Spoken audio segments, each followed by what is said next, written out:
The phone slipped from my hands when I heard my own daughter, Claire, say those words that split my soul in two. Of course I'm not inviting my mother. Can you imagine how embarrassing she'll be in front of Preston's family? Her voice was so cold, so calculating, as if she were talking about discarding an old piece of furniture that was no longer useful. I stood there in the hallway of my own house, the receiver on the floor, and my heart pounding so hard I thought it was going to explode. 64 years of life, 8 years as a widow, and 38 years being a mother to that creature, only to discover she considered me an embarrassment. The conversation continued on the other end of the line. Claire was talking to someone. Probably Ashley, my daughter-in-law, that wannabe influencer who lives to post photos of the house I bought from my son, Andrew. You know how Mom Island, William is going to think we're a family of. Well, you know what I mean. It's enough that Preston accepts where we come from. Where we come from. Had she forgotten that thanks to where we come from, she was able to study architecture at an Ivy League university? That thanks to my tireless work, waking up at 5 o'clock in the morning for decades to build my small real estate empire, she could now afford to be selective with her clients? My legs trembled, and I had to lean against the wall. The wallpaper Claire had chosen last year. "Let's redecorate your house, Mom," to make it look more modern now seemed like a mockery. Everything in this house screamed of the money I had earned with my own 2 hands, the same money she spent like water. Besides, you know Mom won't know how to behave. She'll show up in one of those hideous dresses she buys from a discount rack. She'll talk too loud. She'll tell embarrassing stories from when we were kids. Claire let out a nervous little laugh that chilled my blood. Preston's family is very refined. His brother, William, is a diplomat. His mother was a former Miss America in the 80s. Can you imagine my mom trying to make conversation with those people? The receiver was still on the floor, but I couldn't move. Every word was a dagger straight to my chest. This was the same little girl who used to crawl into my bed when she had nightmares. The same one who would hug me crying when the other girls made fun of her worn-out shoes. The same one who swore that when she grew up, she would take care of me forever. Andrew agrees with me, Claire continued. He also thinks it's better if Mom doesn't go. It's going to be weird enough explaining why Dad isn't here. We don't need any more drama. Andrew, my baby, the son I carried in my arms for his first 2 years because he was so sickly. The same one for whom I paid for law school and bought his first condo when he married Ashley. Both of them, my 2 children, had decided I was an embarrassment. Claire's laugh echoed through the empty house. The best part is, she won't even notice. She's been so out of it lately. So, you know, old. She probably won't even remember there's a wedding. That's when something inside me finally shattered. It wasn't just the exclusion. It wasn't just the shame. It was the underestimation. They thought I was a foolish, senile old woman they could manipulate as they pleased, but they had no idea who they were dealing with. I was not the clueless old lady they thought I was. I was Catherine Sterling, the woman who had turned a small $5,000 loan into a real estate empire of 20 properties.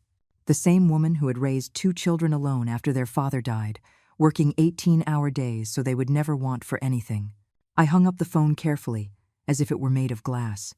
My mind was already racing, just like in the old days when I had to solve financial crises or negotiate with contractors who thought they could cheat me because I was a woman.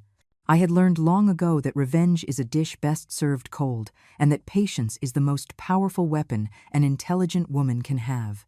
I went to my study, that little sanctuary filled with filing cabinets and contracts that my children had always avoided, as if it were radioactive. Mom's boring papers, Claire used to say when she was little. How ironic that those boring papers were exactly what had financed her luxuries her entire life. I turned on the computer and began to review all the transfers I had made in the last 5 years. Claire, luxury condo on the Upper East Side, $400,000. Andrew, house in Greenwich, $600,000. Claire, again, BMW, $80,000. Andrew, wedding expenses for Ashley, $200,000. Claire, master's degree in Europe, $100,000. The list was endless, and every transfer came with a sweet, manipulative justification. Mom, it's an investment in my future. It's just that Ashley is pregnant and we need more space. It'll just be a loan, I'll pay you back in 6 months. Loans that were never repaid, investments that only benefited them. As I reviewed the numbers, I remembered perfectly how it all began. It was 3 years after the death of Robert, my husband.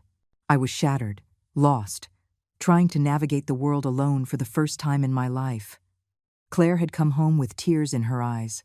"Mom, I've been offered an incredible job opportunity, but I need to look more professional. Could you help me with a small loan to update my wardrobe?" A small loan of $30,000 for clothes, but I had said yes because seeing her cry broke my heart, because I wanted her to have all the opportunities I never had. That was my first mistake, confusing money with love. Then it was Andrew. "Mom, Ashley and I want to start a family, but this condo is too small. Could you help us with the down payment?" "Just the down payment, we'll pay the rest." Of course, 6 months later they came back. "It's just that the monthly payments are too high, and Ashley had to quit her job because of the pregnancy." In the end, I paid for the entire house. The pattern was always the same. They would arrive with a sad story, an urgent need, a promise of independence. "This is the last time, Mom. After this, we won't bother you anymore. It's just until we get on our feet." Sweet lies wrapped in cheek kisses and calculated hugs. But I had been stupid. I had mistaken their need for my money for real love. I had believed I was a generous mother, when in reality I was an emotional ATM. They came, pressed the right buttons, and I spat out cash. The most painful revelation came when I found the credit card statements I had put in their names. Claire had spent $50,000 last month, Andrew $40,000. On expensive restaurants, designer clothes, weekend getaways. They lived like millionaires on my money, while I continued to buy my clothes at discount stores and cook at home to save. The phone rang. It was Claire. "Hi, Mom, how are you?" Her voice was now syrupy, affectionate, completely different from the one she had used an hour earlier to talk about me as if I were an inconvenience. "Hey, I need to talk to you about something important. Can you come over to the house tomorrow? It's about the wedding." "Of course, my love. I'll be there tomorrow," I replied with the sweetest voice I could feign. But inside, a cold smile was forming on my lips. I knew exactly what Claire wanted to discuss with me. It wasn't my presence at her wedding, but my money to finance it. I couldn't sleep that night. I stayed awake until 3 o'clock in the morning, reviewing every document, every contract, every bank transfer. My brain worked like a calculating machine, adding up years of misinterpreted generosity and unrequited love, but also planning. Because if there was one thing I had learned in my decades as a businesswoman, it was that information is power, and I had a lot of information. The next day, I arrived at Claire's house at exactly 10 o'clock in the morning, as we had agreed. I wore my simplest dress, the one she hated so much, and my worn-out faux leather bag. I wanted to look exactly like the harmless old lady they thought I was. Claire greeted me with a hug that smelled of expensive perfume and lies. "Mom, I'm so glad you came. Sit down, I made you coffee." She served me in one of the fine porcelain cups I had given her for her birthday, part of a set that cost more than a secretary's monthly salary. Everything in her house screamed luxury. The Italian furniture, the giant screen television, the works of art decorating the walls. My money turned into objects to impress strangers. "Look, Mom, I wanted to talk to you about the wedding." Claire sat across from me, crossing her legs with studied elegance. "You know Preston and I want something very special, very elegant. His family is very distinguished." There was that word again, distinguished. As if I were a second-class product that needed to be hidden so as not to ruin her premium image. I nodded, feigning the foolish smile she expected from me. "The problem is, the costs have skyrocketed much more than we thought. The venue we wanted costs $200,000 just for the rental. Then there's the food, the flowers, the music, the photographer." Claire paused dramatically, as if the numbers were overwhelming her. "In total, we're talking about almost $800,000. $800,000. It was more money than many families see in their entire lives. Claire said it as if it were a reasonable amount for a 6-hour party. I took a sip of coffee and kept my expression neutral. Preston has put in his share, of course. His family is also contributing. But we need Another calculated pause. We need you to cover the difference. It's about $400,000. $400,000. Said so casually, like someone asking to borrow $20 for the bus. Claire fidgeted with her engagement ring as she spoke. That nervous habit she'd had since she was a child when she was lying. Because she was lying. I knew perfectly well that Preston's family hadn't contributed a cent. I knew because I had done my research. I know it's a lot of money, Mom, but think of it as an investment in my future. Preston has very important connections. This wedding could open a lot of doors for my career. Her voice turned syrupy, manipulative, and it'll be the last big favor I ask of you. After this, we'll be completely independent. The last time. How many times had I heard that phrase? It was like a broken record that played every time they needed money. The last time I bother you, Mom. After this, we won't need anything else. It's the last investment in our future. Lies I had swallowed time and time again, like a fool in love with the illusion of being needed.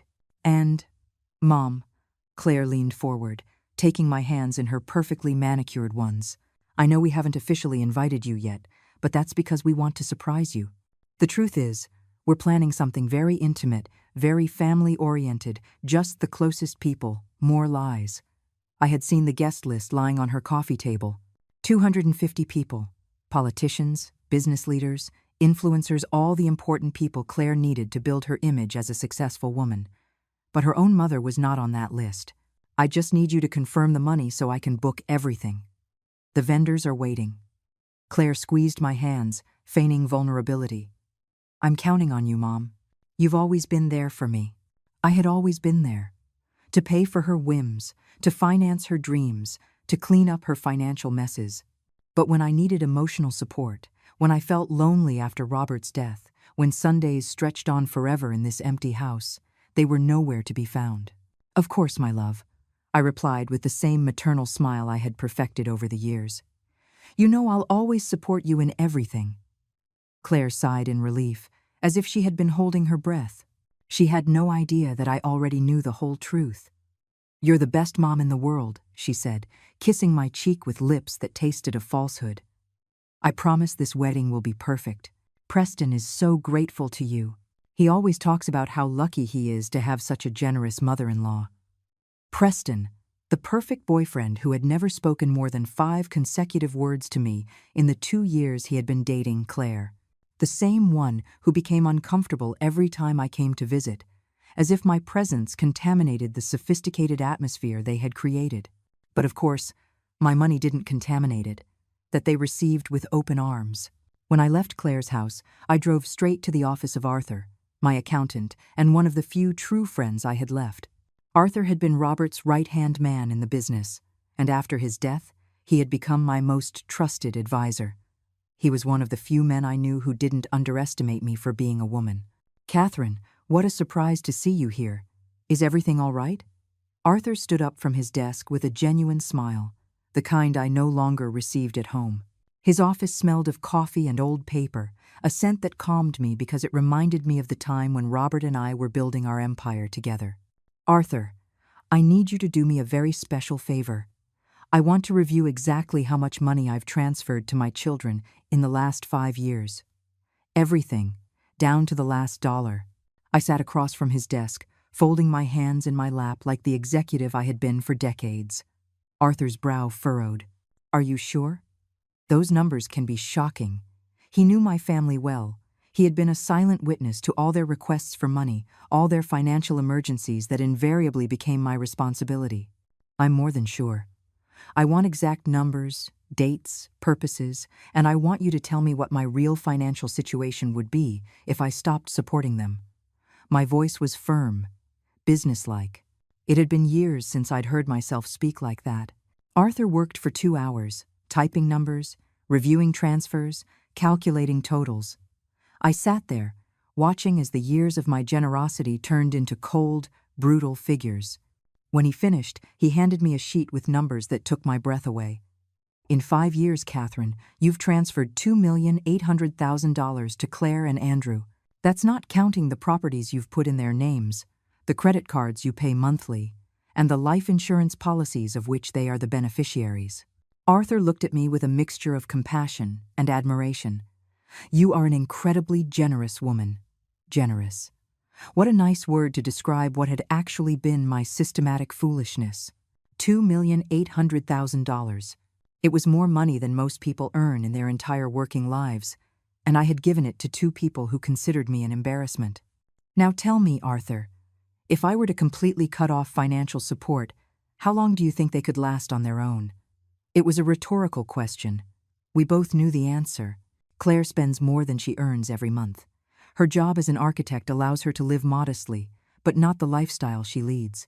Andrew is better off, but with the mortgage on the house, Ashley's expenses, the luxuries, I'd say 3 months at most before they're in serious trouble.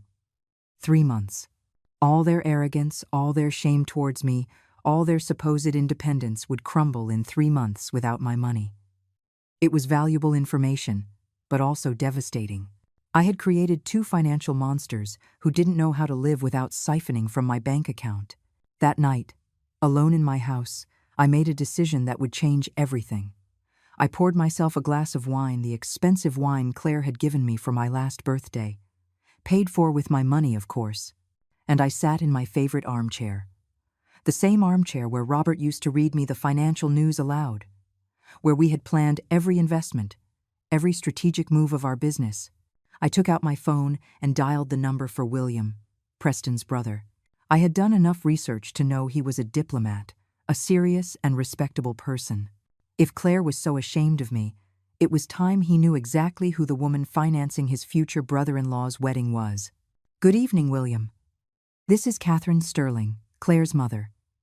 I apologize for calling so late, but I need to speak with you about something very important regarding your brother's wedding. William's voice sounded surprised, but polite. Of course, Mrs. Sterling. Please, tell me how I can help. William, I need to clarify a few things about the wedding expenses. My daughter told me that your family is contributing financially, but I believe there's been a misunderstanding. I want to make sure we're all on the same page. My voice sounded sweet, innocent, like a confused old lady who just wanted to avoid problems. There was a long pause on the other end of the line. Mrs. Sterling, I'm afraid I don't understand. We have not agreed to any financial contribution. Preston told us that you and Claire had everything covered. His voice betrayed genuine confusion. Perfect. Claire had lied about that too. Oh, how strange. Well, don't you worry, William. I will take care of all the expenses, as always. I let that last phrase hang in the air like an accidental confession. As always? William now sounded intrigued. Pardon my curiosity, Mrs. Sterling, but have you been financing Claire for a long time? There was my opening. Well, a mother does what she has to do for her children, doesn't she? Claire has had some financial challenges. Her condo, her car, her studies in Europe. We've handled all of that within the family. I paused for calculated effect. But don't worry. I have enough properties to cover any expense. Properties. That word always got people's attention. William was a diplomat. He knew the value of real estate. How very generous of you, ma'am. Preston never mentioned that Claire had any financial needs. Oh, Claire is very proud. She doesn't like people to know she depends on her mother. But between us, William, she couldn't maintain her lifestyle without my help. Every word was a time bomb Claire wouldn't see coming. After hanging up, I dialed Andrew's number. It was time to test the loyalty of my younger son, the one who had always been weaker, more easily manipulated than Claire. If there was any chance one of my children was salvageable, it was him. Hi, Mom. Is everything okay? It's really late. Andrew's voice sounded sleepy, but also nervous. Claire had probably already told him about our conversation about the money.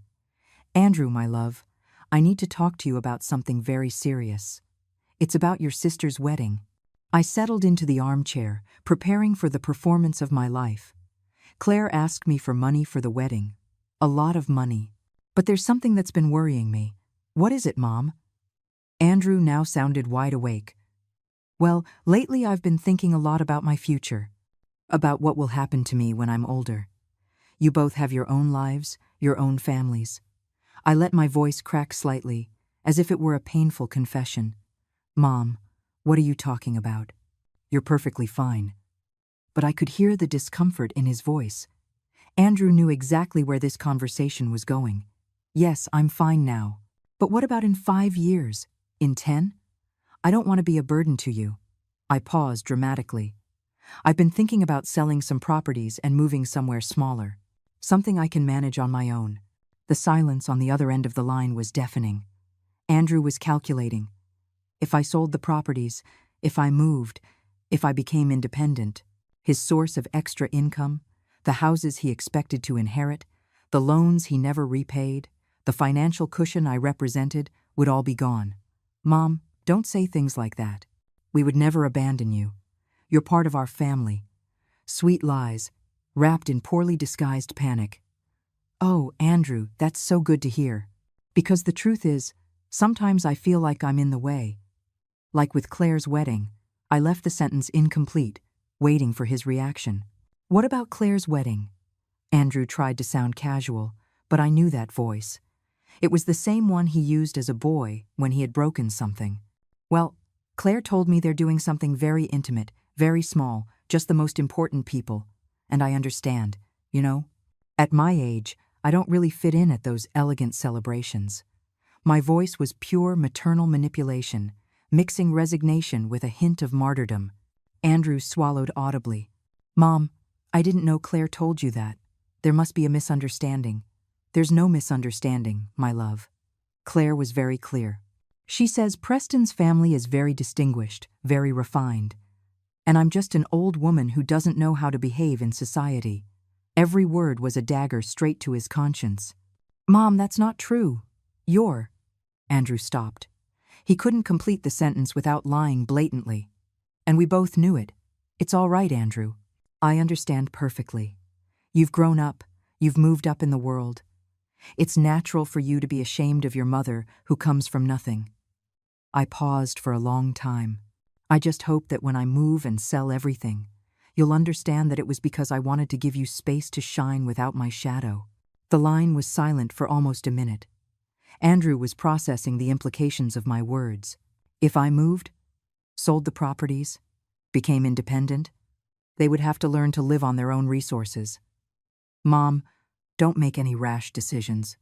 Let me talk to Claire. There must be a huge misunderstanding. Andrew's voice was trembling slightly. I could hear Ashley in the background asking what was wrong, her voice sharp and worried. I promise we'll fix this. I don't want you to fight because of me, my love. If Claire thinks it's better for me not to go, I respect her decision. After all, it's her special day. My voice was pure maternal resignation, but inside I was smiling. Andrew was panicking, and that meant my plan was working. Mom, we never wanted to hurt you. Let me talk to Claire first thing in the morning. Don't do anything until we talk, okay? Now Andrew sounded desperate. All right, my love, but I already made an important decision today. I told Claire I would give her the money for her wedding. $400,000 will be my parting gift before I simplify my life. The lie dripped from my lips like poisoned honey. The silence that followed was deafening. Andrew was processing that Claire had asked for $400,000 while excluding him from the conversation. The siblings had always competed for my money, but they had learned to coordinate to maximize their gains. This broke their alliance. $400,000? Claire asked you for that much? Andrew's voice had changed. There was a note of betrayal in it now. Yes, for the venue, the food, the flowers. She says it's going to be a very elegant wedding. I suppose since you're already married, you don't need anything, right? Another calculated lie. Andrew and Ashley were always asking for money for something. Renovations, vacations, Ashley's new car. Mom, we have expenses too. Ashley's pregnant again, and we're going to need to expand the house. Andrew took the bait perfectly. Ashley's pregnant? What wonderful news. I feigned surprise and joy, although I knew perfectly well it was a lie. Ashley had posted photos of herself drinking wine on social media last week. Of course I'll help you with that too. After all, you do include me in your lives. That last phrase was the finishing blow. Andrew understood the message perfectly. Claire got money but excluded me. He included me but got nothing. It was an equation that did not work in his favor. I hung up the phone feeling a satisfaction I hadn't experienced in years. For the first time in a long time, I was in control of the situation. My children were used to manipulating me, but they had forgotten that I had been a businesswoman long before I was a mother. I knew all the negotiation tactics, all the pressure strategies. The next day, early in the morning, the show began. Claire called me, hysterical, at 7 o'clock in the morning. "Mom, what did you say to Andrew? He's furious with me. He says I'm selfish, that I'm excluding him from everything. Good morning, my love. I don't understand why Andrew is upset. I just told him about your wedding, about how beautiful it's going to be." My voice was that of an innocent old lady who doesn't understand why everyone is yelling. "You told him I asked for $400,000 and that I'm excluding him from the wedding." Claire was losing control. Something very rare for her. She had always been calculating, cold. "Well, it's the truth, isn't it? You asked me for that money yesterday." I paused innocently. "And about Andrew, well, he asked if he was going to be at the wedding. And I told him it was just for important people. I thought he knew." Claire cursed under her breath. "Mom, Andrew is my brother. Of course he's invited to my wedding." "Oh, that's good to know. So when you said important people, you were only referring to me. I understand." My voice dripped with wounded innocence. "No, I mean, Mom, of course you're important. It's just that."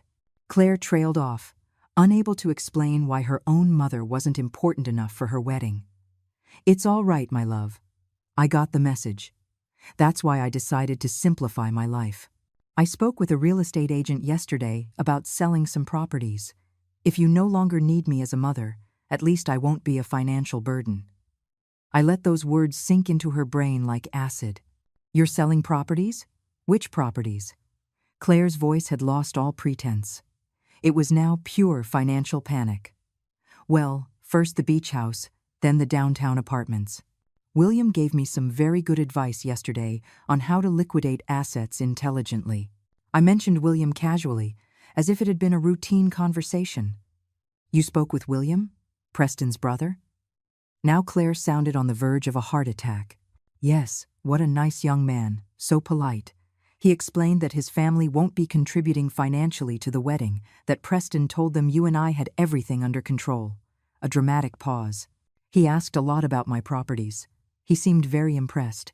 Claire hung up without saying goodbye. I knew she was rushing to call Preston, probably to ask him what exactly he had told his family about the Sterlings' financial situation. Over the next 3 days, my phone didn't stop ringing. It was like watching dominoes fall, one by one. First, Andrew called, trying to convince me to have lunch with him and Ashley to clear things up. Then Claire, with a strangely sweet voice, inviting me for coffee to plan the wedding details together. Then Andrew again, offering to take me to the doctor because, lately, I sounded very stressed. But the most revealing call came on Thursday night. It was Julia, my 16-year-old granddaughter, Andrew, and Ashley's daughter. Her voice sounded different, more mature than usual. "Grandma, can I come see you tomorrow after school? I need to talk to you." Julia had always been special, the only one in the family who seemed to have inherited my business instincts and my ability to see through lies. "Of course, my love, come whenever you want." Julia was my weak spot, the only person in this family who loved me without financial conditions. The next day, Julia arrived at my house in her school uniform with a serious expression that reminded me of myself at her age. She sat in the kitchen, refused the juice I offered, and got straight to the point. "Grandma, Mom, and Dad have been talking a lot about you lately," arguing in hushed tones, stopping conversations when I walk into the room. Julia had Robert's eyes that missed no detail. Mom is obsessed with checking her bank accounts, and Dad looks super stressed. "And what do you think about all that, my love?" I asked, genuinely curious about the perspective of the only honest person in this family. "I think they're scared you're going to stop supporting them." Julia looked me straight in the eye. "And I think it's about time." Her words hit me harder than all the desperate calls from her parents. Here was a 16-year-old who perfectly understood the toxic dynamic I had been feeding for years. "Grandma, I've been watching this family my whole life. I've seen how Dad and Aunt Claire constantly ask you for money, how Mom plans expensive purchases right before visiting you, how they all act differently when they need something. Julia spoke with a maturity that broke my heart, and I've also seen how you give them everything without asking for anything in return. It's what a mother does, Julia. A grandmother. I tried to justify decades of behavior I knew was wrong. No, Grandma. A mother teaches her children to be independent. A grandmother loves them, but doesn't turn them into parasites. Julia took my hands in hers. Mom told me yesterday that if you sell the properties, we'll have to move to a smaller place, as if it's a tragedy that we'd have to live on the money Dad actually earns. The brutal honesty from Julia left me speechless. I had raised 2 children who didn't know the value of $1 because they never had to earn one. And now they were raising their own children with the same mentality of entitlement and dependency. Julia, did you know that Claire didn't invite me to her wedding? I asked, needing to know how far the family conspiracy went. Julia nodded sadly. Mom told me about it like it was normal. She said Aunt Claire wanted an elegant wedding and that you wouldn't fit in. I asked her how she could exclude her own mother, and she told me I wouldn't understand because I was too young. Julia squeezed my hands. But I do understand, Grandma. I understand that they're ashamed of you because you're real, because you worked hard, because you don't pretend to be something you're not.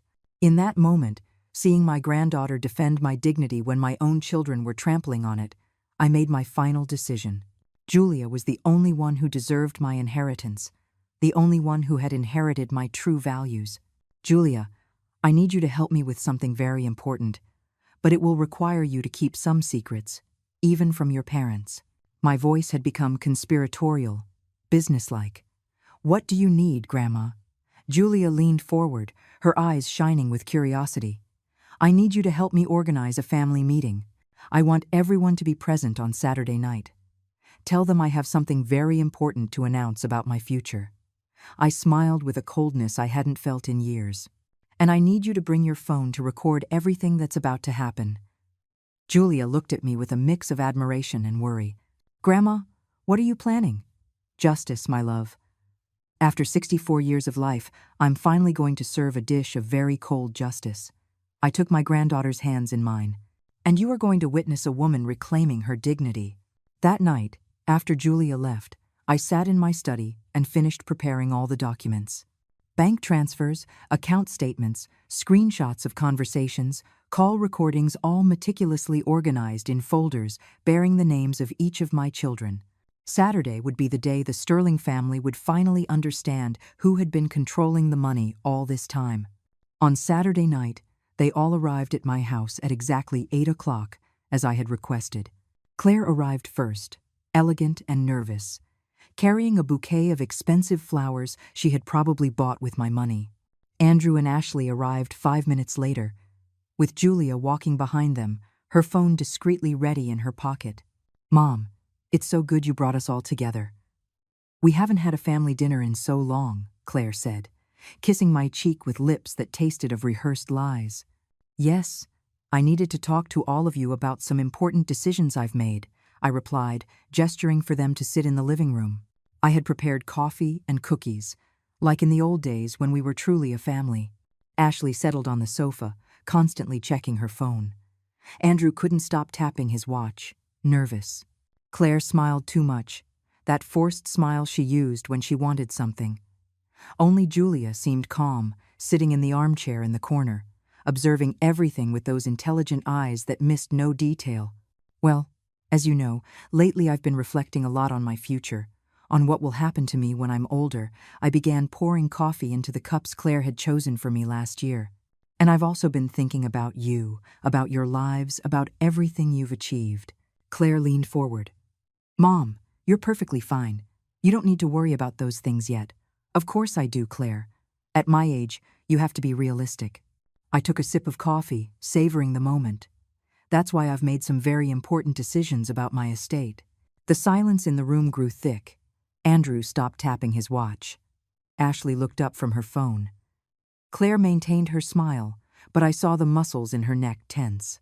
First, I want to tell you about a very interesting conversation I had with William, Preston's brother. I directed my gaze at Claire, who instantly turned pale. It turns out he had no idea you were expecting a financial contribution from his family for the wedding. That was a misunderstanding. Claire started to speak, but I held up a hand to silence her. Let me finish, my love.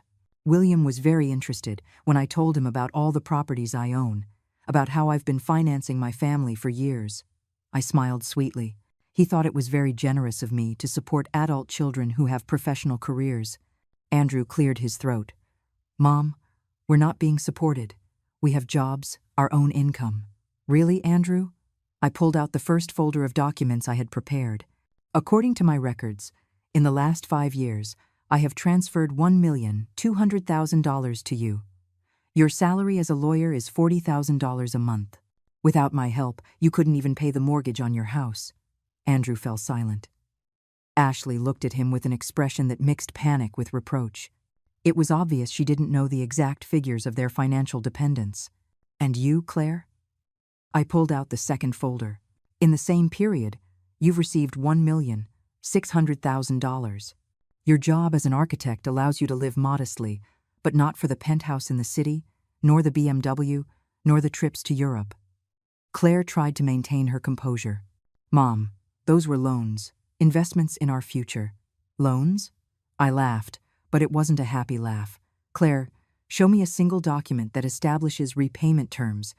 A single piece of paper where you acknowledge that you owe me money. Total silence, because those documents didn't exist. They had never intended to pay me back. But the most interesting part, I continued, is that during all these years that I've given you millions of dollars, you have decided that I am not good enough to be in your important lives. I took out my phone and played the recording of Claire talking about the wedding. Her own voice filled the room. Of course I'm not inviting my mother. Can you imagine how embarrassing she'll be in front of Preston's family? Claire shot to her feet as if she had been electrocuted. Mom, you recorded that conversation? I didn't record anything, Claire. You simply forgot to hang up the phone when you were talking to Ashley, I lied with an icy calm. For 20 minutes, I listened to you talk about me as if I were a shameful nuisance. Andrew tried to mediate. Claire, is that true? Did you really say those things? It's not what it sounds like. I was stressed, worried about the wedding.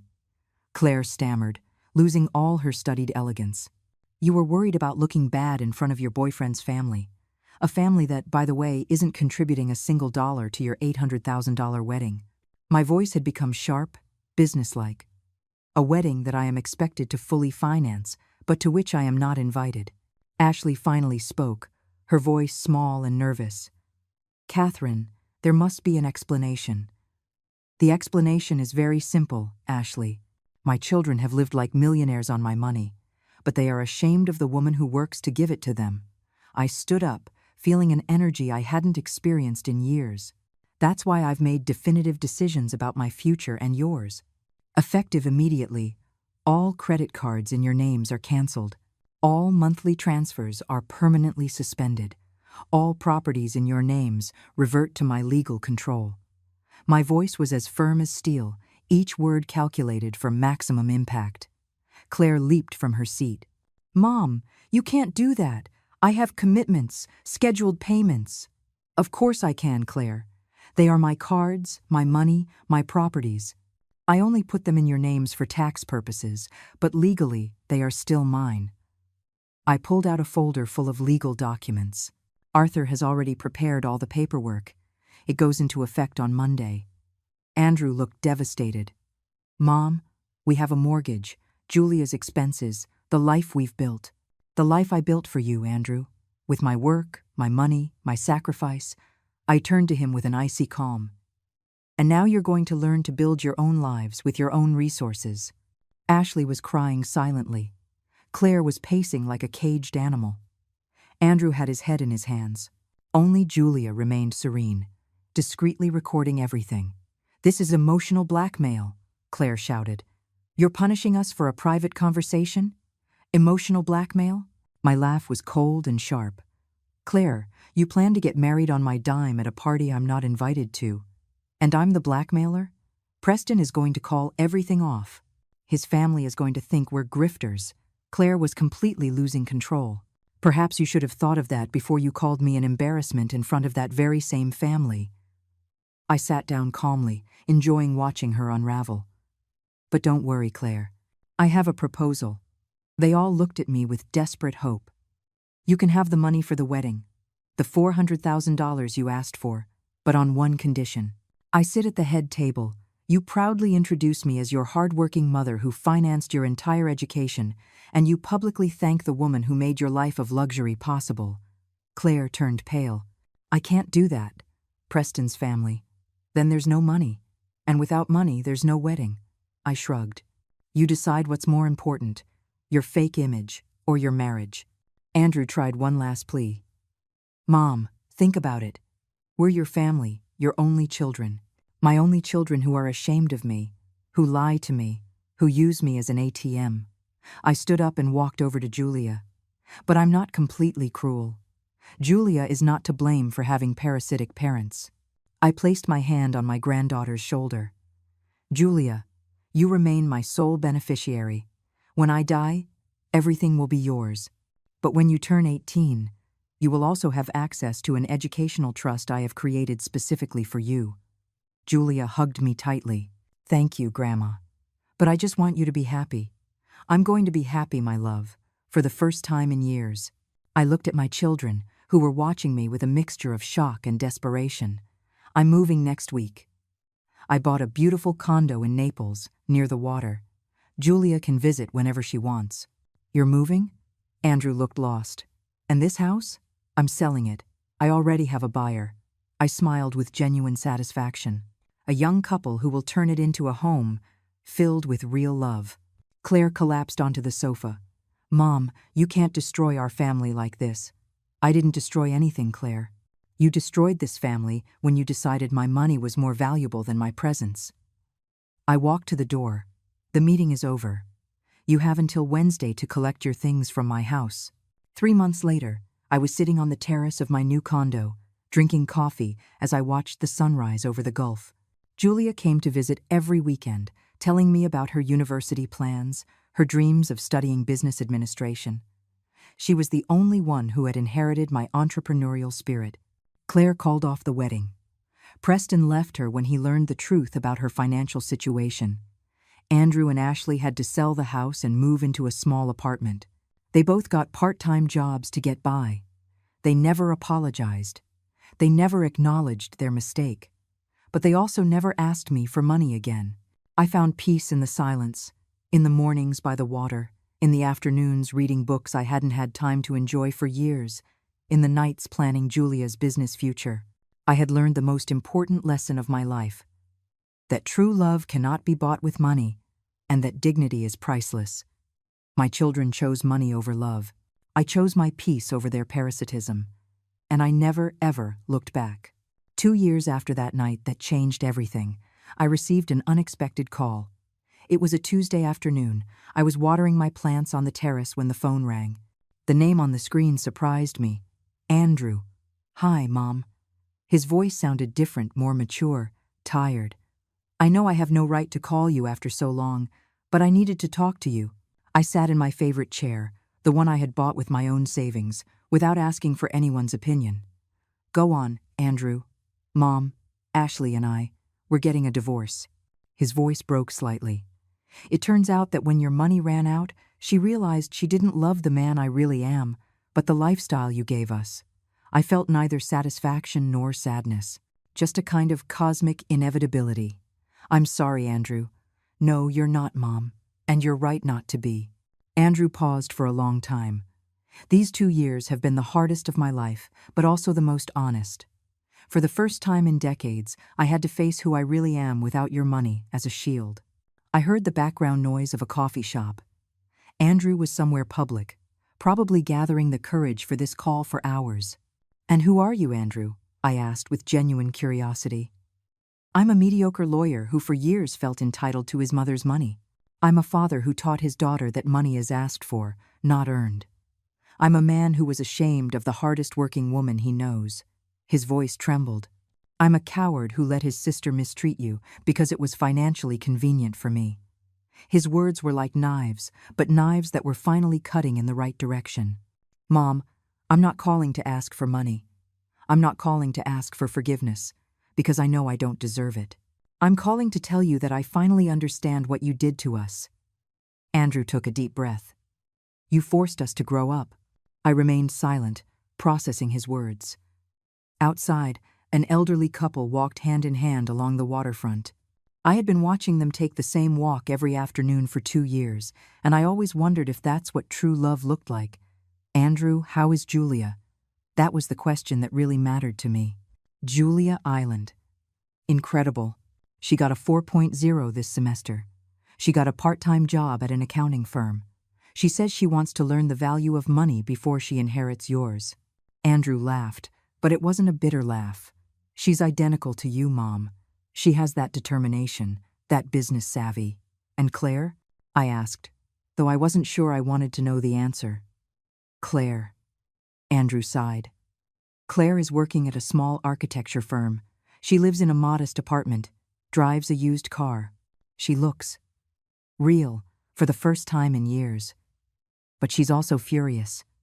Furious with you, furious with me, furious with the world, furious about what? Because she discovered that all the important connections she thought she had were actually connections to your money. When the expensive dinners and lavish gifts stopped, so did the fake friendships." Andrew paused. "Preston married an heiress 6 months after he left her." I stood up from my chair and walked to the railing of the terrace. The sun was beginning to set, painting the water gold. It was a sight I never tired of. "Andrew, why are you telling me all this?" "Because I want you to know that your plan worked. You broke us to rebuild us. And even though Claire still doesn't get it, I do." His voice had become firm. "I want you to know that I'm learning to be a better man. And Ashley, how is she handling the divorce?" Andrew laughed bitterly. "Ashley already has a new boyfriend, an older businessman who supports her, just like I supported her with your money. Some people never learn." We were silent for several minutes. I watched the sunset. He probably stared into his cold coffee in some anonymous cafe. "Mom, there's something else I need to tell you." Andrew took a deep breath. "The day you turned 66, Julia asked me why we didn't call to wish you a happy birthday. I didn't know what to tell her. My birthday had passed quietly, with only Julia visiting with a homemade cake and a handmade card. It had been perfect. I didn't need any calls, Andrew. Yes, you did, Mom. And we needed to make them, but we were too proud, our egos too bruised, to admit that we missed you." Andrew was quiet for a moment. "I missed you not as an ATM, but as a mother." I felt something wet on my cheeks and realized I was crying. Not from sadness, but from something more complex. Perhaps relief, perhaps hope. "Andrew, what do you expect from this call?" "Nothing, Mom. Absolutely nothing. I just wanted you to know that the man you raised still exists under all the garbage I piled on top of him." His voice broke again. "And I wanted you to know that I'm proud to be the son of Catherine Sterling, the woman who built an empire with her own 2 hands." I hung up the phone and stood there, watching the last light of day fade over the water. For the first time in 2 years, I felt something like hope for my family. Maybe true love can't be bought with money, but sometimes it's found in the silence that remains when the money is gone.